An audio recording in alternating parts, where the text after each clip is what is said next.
Act 1. The Whisper of Death. Imagine you're a German soldier on the Eastern Front.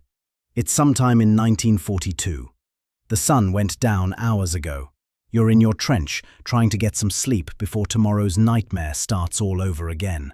The sky is pitch black, no moon, just the distant rumble of artillery, the kind of sound you've learned to ignore because if you didn't, you'd go insane. And then you hear it. A soft, whooshing sound, like a broomstick sweeping across the sky. The engine of a plane, but it's been cut. It's gliding. Somewhere above you, something is moving through the darkness, and it's getting closer. But you can't see a thing. The whooshing stops. For a moment, total silence.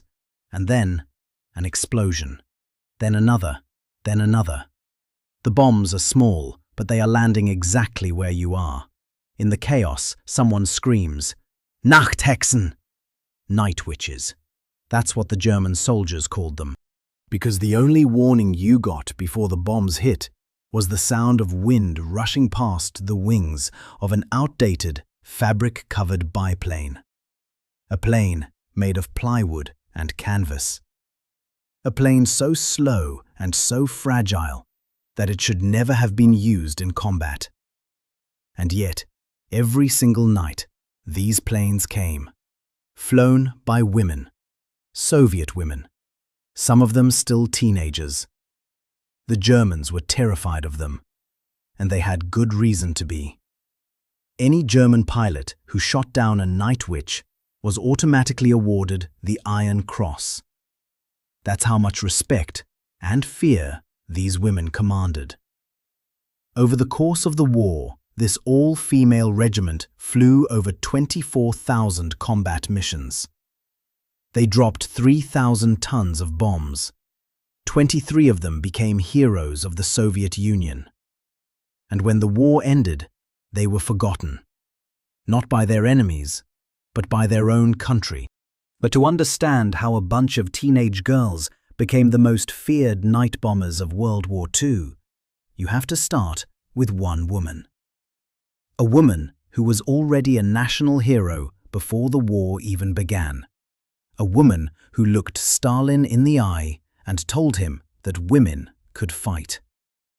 Her name was Marina Raskova, and this is her story. Act 2. The legend who created them, Marina Raskova. Marina Raskova was, without exaggeration, one of the most famous women in the Soviet Union in the late 1930s.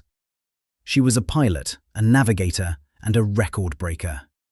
In 1938, she and two other women, Valentina Grizodubova and Polina Osipenko, attempted something that no one had ever done before.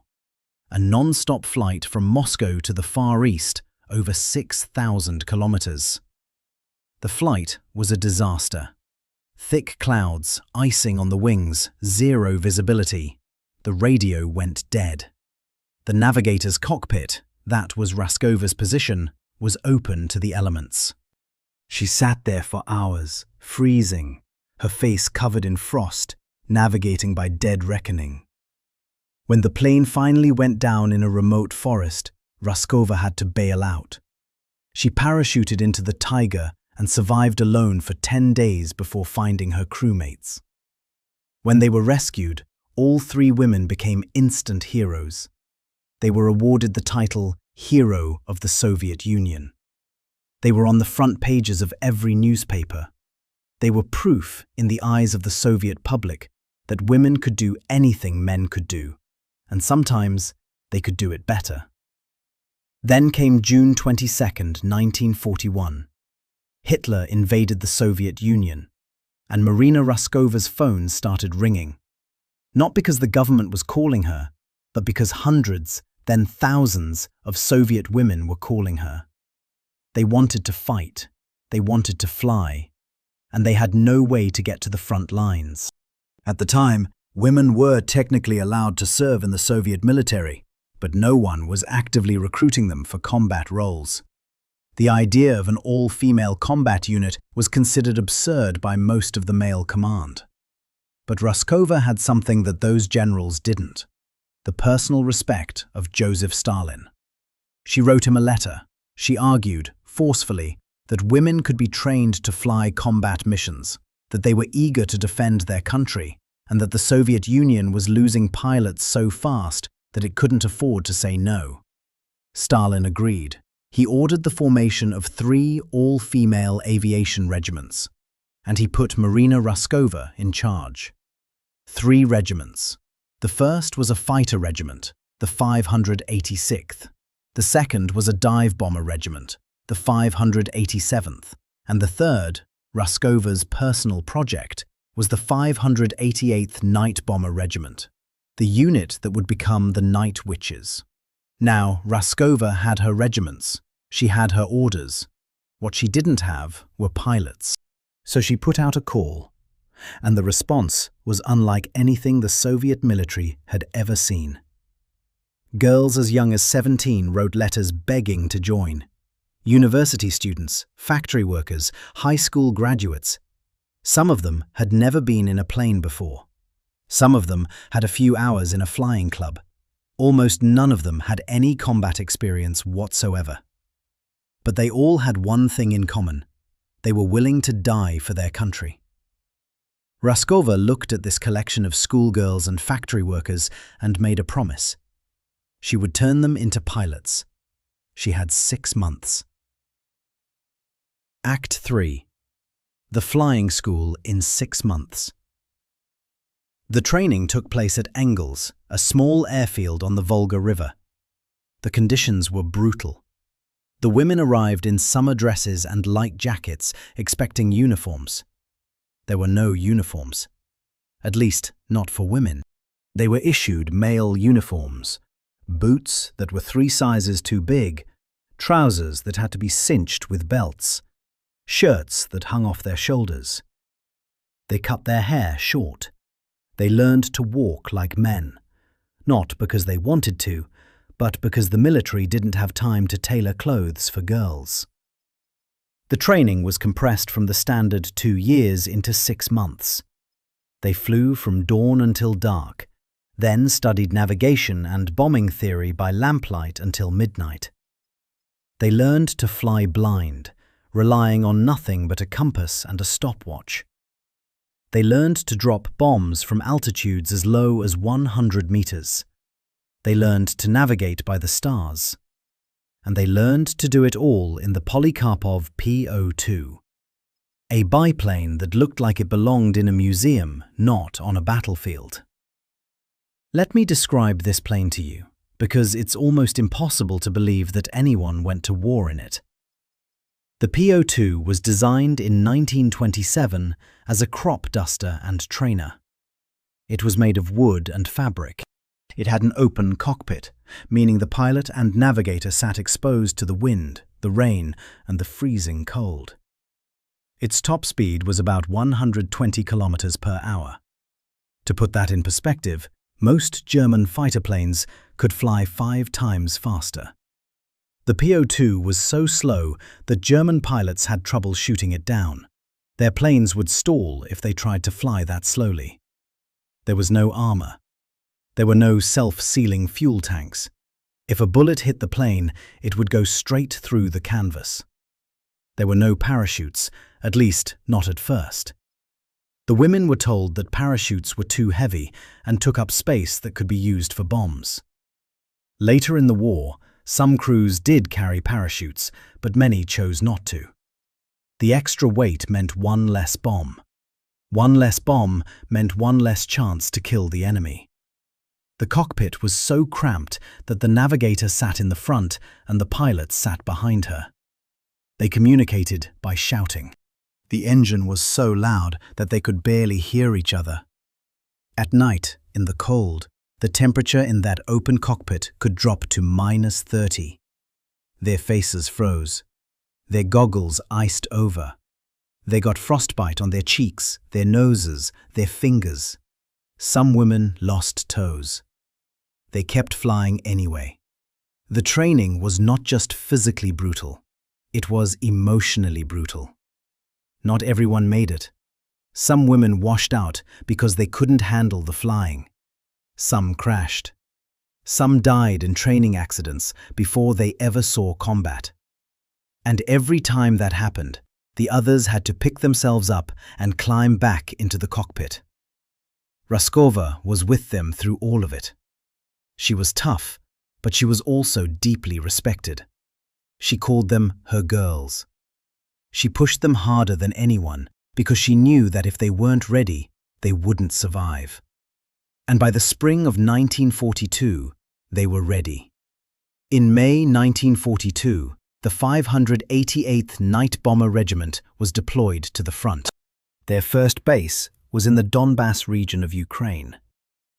The war was not going well.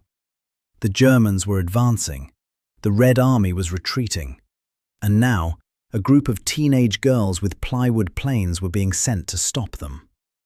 The male soldiers on the ground didn't know what to make of them. Some laughed. Some made crude jokes. Some refused to believe they were actually going to fly combat missions. The women ignored them. They painted their planes, loaded their bombs, and waited for darkness. Act 4. The sewing machine goes to war. The first combat mission took place on June 12, 1942. 3 PO2s took off in the dark, each carrying a pilot and a navigator, each loaded with small fragmentation bombs. Their target was a German headquarters near the front line. The flight was terrifying. Anti-aircraft fire lit up the sky. Searchlights swept back and forth, trying to catch their fragile planes in their beams. If a PO2 was caught in a searchlight, it was almost certainly dead. German fighters would pounce in seconds. So the women flew low. Very low. Sometimes just 10 or 20 meters above the ground. So low that they could smell the smoke from burning villages. So low that they could hear German soldiers shouting below them. They reached the target. They cut their engines, and then, in total silence, they glided in. This was the tactic that would make them famous. Here's how it worked. The PO2 would approach the target at normal cruising speed. Then, at the last possible moment, the pilot would throttle back the engine to idle, or cut it entirely. The propeller would slow to a whisper. The plane would glide silently toward the target. The only sound was the wind rustling through the struts and wires. On the ground, the German soldiers heard nothing. They saw nothing. And then, out of nowhere, the bombs fell. After dropping their bombs, the pilot would restart the engine and climb away as fast as the lumbering PO2 could manage. By the time the Germans realized what had happened, the witches were already gone, vanishing into the darkness like the ghosts they were named after. This tactic drove the Germans insane. It was almost impossible to defend against. The planes were so quiet that by the time you heard them, it was too late. They flew so low that anti-aircraft guns couldn't depress their barrels enough to hit them. They flew so slowly, the German fighters overshot them, and they flew so often, sometimes 3, 4, 5 missions a night per crew, that the Germans on the ground never got any sleep. And the women? They were exhausted beyond anything most of us can imagine. A typical night went like this.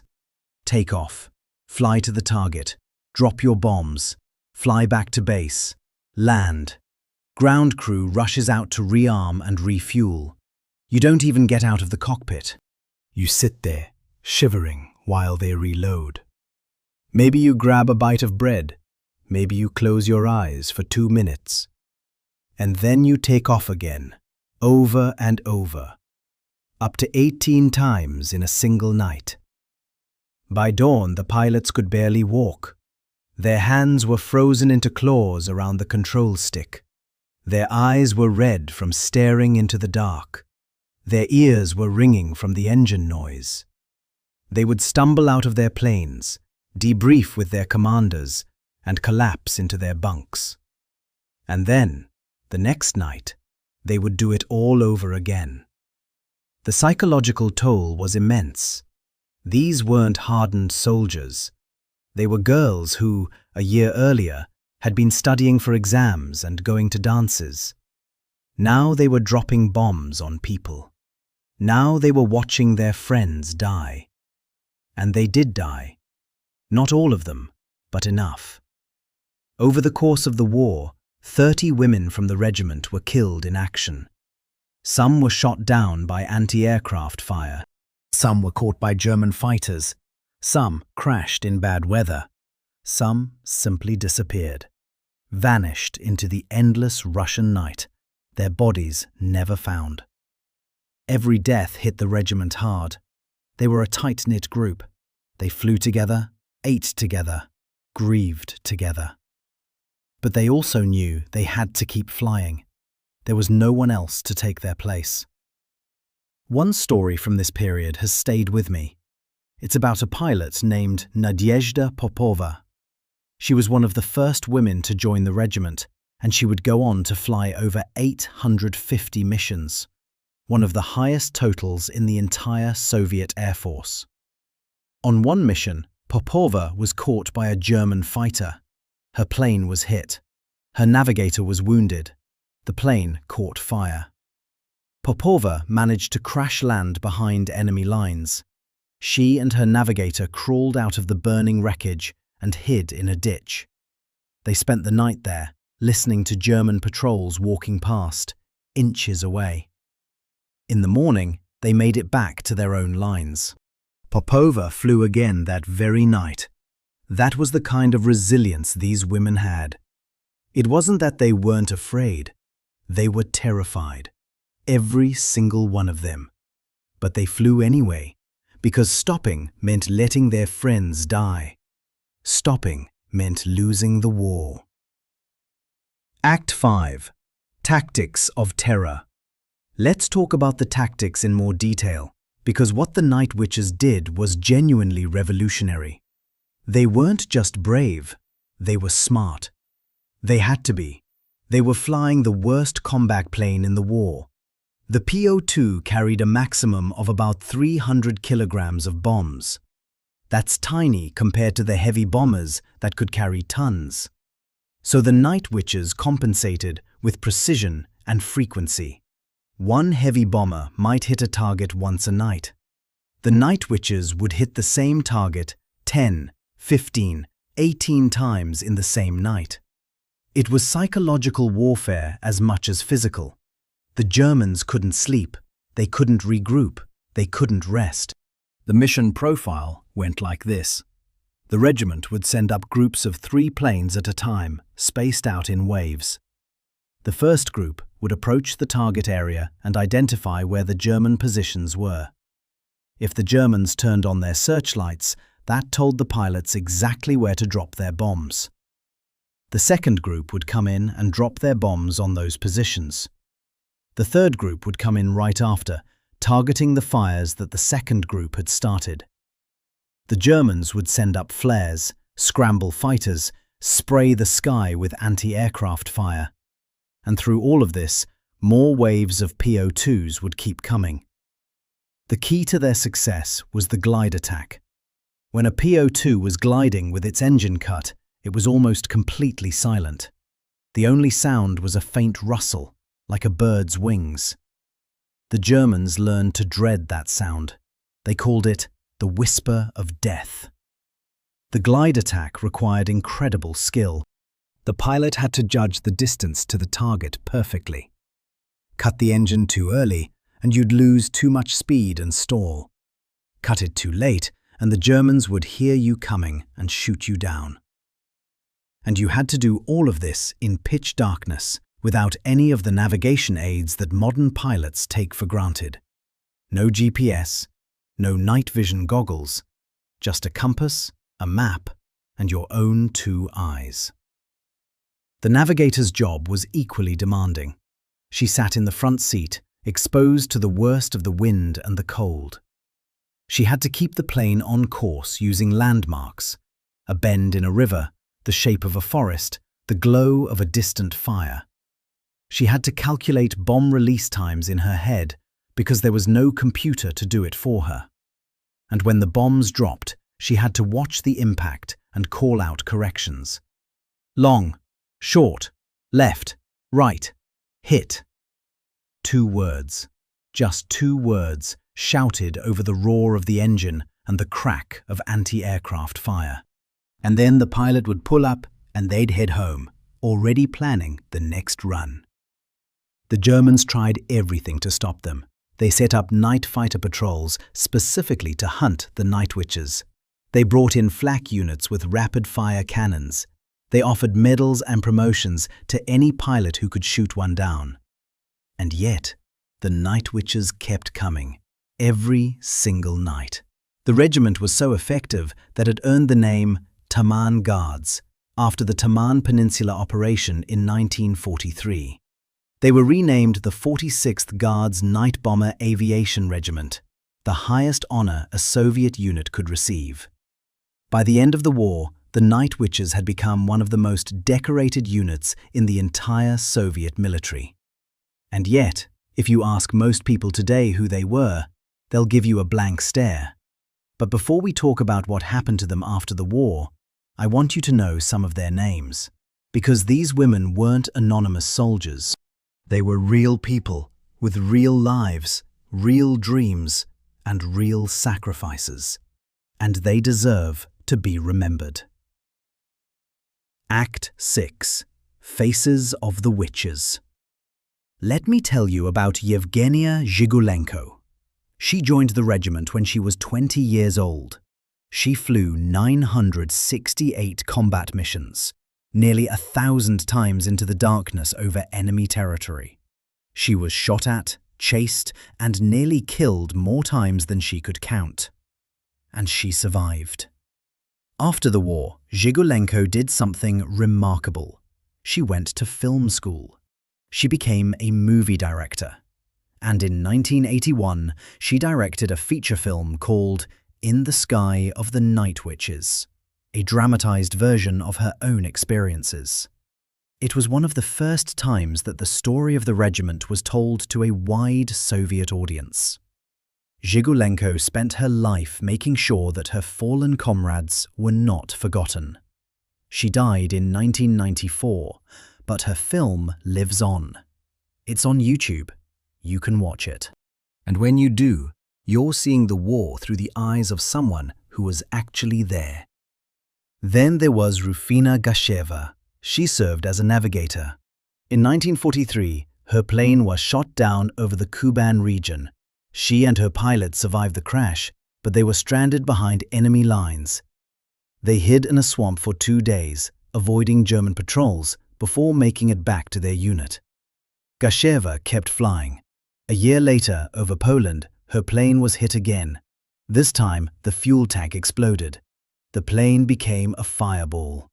Gasheva and her pilot managed to bail out, but they were badly burned. She spent months in a hospital. And then she went back to the regiment and kept flying until the end of the war. Gasheva was awarded the title Hero of the Soviet Union. She lived a long life, dying in 2012 at the age of 90. In her later years, she gave interviews where she spoke quietly about the war. She didn't boast. She didn't exaggerate. She just told the truth, that she and her friends did what had to be done. And then there was Irina Sabrova. She was one of the regiment's most prolific pilots, over 1,000 combat missions by the end of the war. That's more than most male pilots ever flew. She once had to land her plane on a road after being hit by flak, with her navigator bleeding in the front seat. She repaired the plane herself, got her navigator to a medic, and flew again the next night. Sabrova was so skilled that she was given some of the most dangerous assignments, targeting heavily defended positions, ammunition dumps, fuel depots. She rarely talked about her wartime experiences after she came home. She got married, raised a family, worked a quiet job. Her neighbors had no idea that the woman who lived next door was one of the most decorated combat pilots in history. And finally, there was Raisa Aronova. She joined the regiment as a navigator and eventually became a squadron commander. After the war, she wrote a memoir called Night Witches that became the definitive account of the regiment's history. Her book is filled with small, human details. The way the girls would sing songs before missions, the way they would leave notes for each other in their lockers, the way they would cry at night after losing a friend, and then put on a brave face in the morning. Aronova's memoir is the reason we know so much about the Night Witches today. She preserved their stories, and she made sure that the world would know what these women did. 4 women, 4 different stories, 4 lives that intersected in the darkness over the Eastern Front, and they were just a few of the hundreds who served. Act 7. The Road to Berlin. The regiment's combat path traced the entire arc of the Soviet war against Germany. They started in the Donbass in 1942, pushing back against the German advance. They fought in the Battle of the Caucasus, bombing German supply lines through the mountains. They flew missions over the Kuban, the Taman Peninsula, the Crimea. With every Soviet advance, the Night Witches moved their airfield closer to the front. In 1944, they took part in Operation Bagration, the massive Soviet offensive that drove the Germans out of Belarus and eastern Poland. The Night Witches flew night after night, bombing retreating German columns, softening defensive positions, cutting supply lines. They flew so many missions that their planes had to be patched up mid-campaign. Wings replaced, engines swapped out, fabric stitched back together. The ground crews, also women, worked through the night to keep the planes flying. Then came the final push into Germany. In the winter of 1945, the Night Witches were flying missions over East Prussia, then over the Oder River, then over Berlin itself. The capital of the Third Reich, defended by some of the most fearsome anti-aircraft batteries ever assembled. And still the PO2s came, night after night, dropping their small bombs on the dying remnants of Hitler's empire. One pilot, Maria Smirnova, described her mission over Berlin in her diary. She wrote about the city burning below her, the sky lit up with searchlights and tracer fire.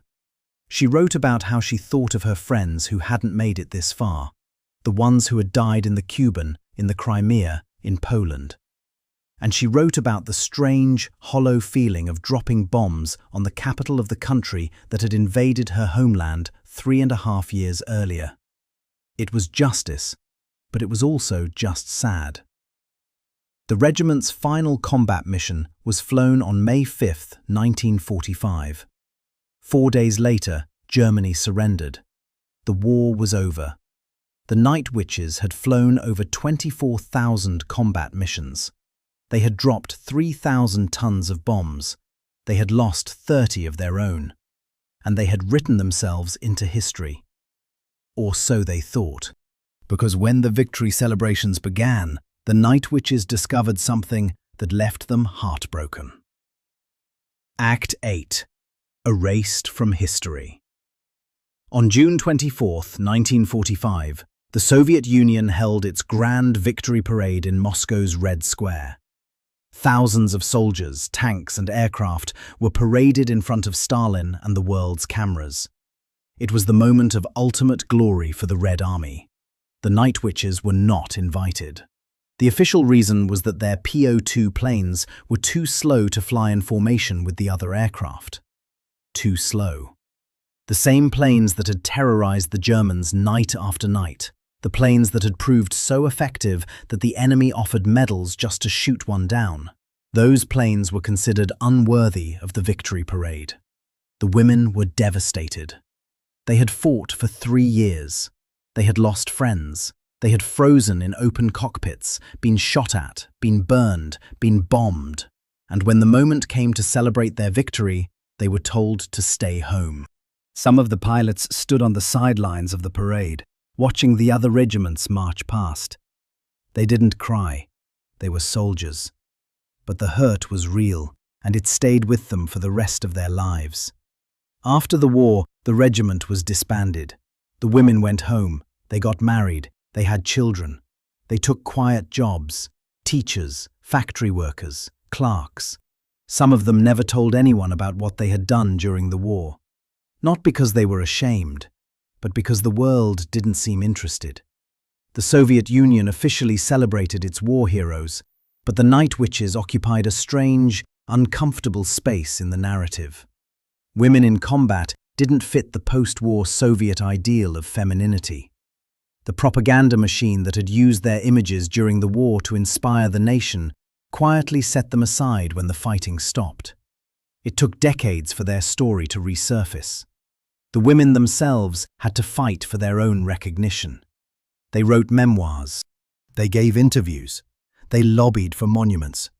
Slowly, painstakingly, they forced their country to remember. And in 1981, when Yevgenia Zhigolenko's film was released, a new generation of Soviet citizens learned about the Night Witches for the first time. The film was a hit. The women, by then in their 60s and 70s, were suddenly famous again. They were invited to speak at schools. They were given medals. They were finally, properly, honored. Act 9. Return of the Witches. Today, the Night Witches are remembered in Russia and beyond. Monuments have been built. Streets have been named after them. The PO-2 planes they flew, or what's left of them, sit in museums. In 2013, a documentary crew tracked down some of the last surviving Night Witches and recorded their stories. Their voices, cracked with age, are on tape for future generations to hear. In the West, their story has become the subject of books, graphic novels, and even a planned Hollywood film. Metal bands have written songs about them. A Russian-Swedish collaboration produced a concept album called The Night Witches. Their image, young women in flight helmets standing beside their battered planes, has become iconic. But the true monument to the Night Witches isn't made of stone or metal. It's the fact that whenever women take to the skies in combat roles, something that was unthinkable in most countries until very recently, they are walking a path that was first cut through the darkness by a bunch of Soviet teenagers in plywood planes. Act 10. Conclusion. So what do we take from this story? For me, it's simple. The Night Witches were not supposed to succeed. They were given the worst planes, the most dangerous missions, and almost no respect from their male counterparts. And yet, they became one of the most effective combat units of the entire war. They didn't do it for glory. They didn't do it for medals. They did it because their country was being invaded, and they refused to stand by. They did it because they believed that their lives were worth risking for something larger than themselves. If you believe that the Night Witches deserve to be remembered, not as a footnote, but as one of the great stories of World War II, hit that like button. Share this video with someone who needs to hear it. And tell me in the comments, what other stories of forgotten heroes should this channel cover?